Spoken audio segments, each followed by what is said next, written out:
I'm in Wittenberg in Germany. It's 2017, so 500 years since the day when Luther posted his 95 Theses on this very spot to the castle church door here in Wittenberg. It was a call for a reformation in the church. It was not meant to divide. It was meant to address truths that were putting people at risk, that were keeping people uneducated, that was keeping the power in the hands of a few in the church. And he was an educated monk who wanted to see that change. 500 years on, we find ourselves here in Wittenberg. People are visiting this city this year. Lots of people coming just to see the door, but also learning about the changes that Luther called for and the changes that came into being after his time. In many ways, this was the social media of 16th century Europe. If you wanted to get word around, you posted it to the major church door, and this was the castle church here in Wittenberg. And so to engage debate in the church, Luther posted his 95 Theses that critiqued the authority of the Pope, the sale of indulgences, and many other things that he saw as unjust in his day.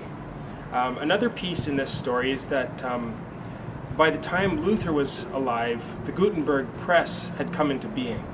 And so people took what he wrote and were able, with the movable typeface press, to make copies of it and to disseminate it. And so it helped also to standardize the German language, but just to get his word around the country to garner support for those ideas. So this door is one that was put in sometime in the late 1800s. In the mid-1800s, the original door burned in a fire, kind of sadly, but this one is cast in bronze with all the words to the 95 Theses in it. In Wittenberg, you would also find, in addition to the castle church, which is historic, you'd find St. Mary's Church, which is where Luther was the local pastor for a number of years, his preaching church, as it's sometimes called. You'll find Lucoria, or the University of Wittenberg, where he taught as a professor. You'll find Luther House, which was actually the Augustinian cloister when he first moved to Wittenberg, but then closed after the Reformation began, and so was just sitting vacant for a few years until he got married, and then the elector, the regional governor, gave it to him at the time of his wedding in the mid-1520s. So here we are in Wittenberg, 500 years on, 2017, celebrating the Reformation that Luther kicked off with the 95 Theses on October 31st, 1517.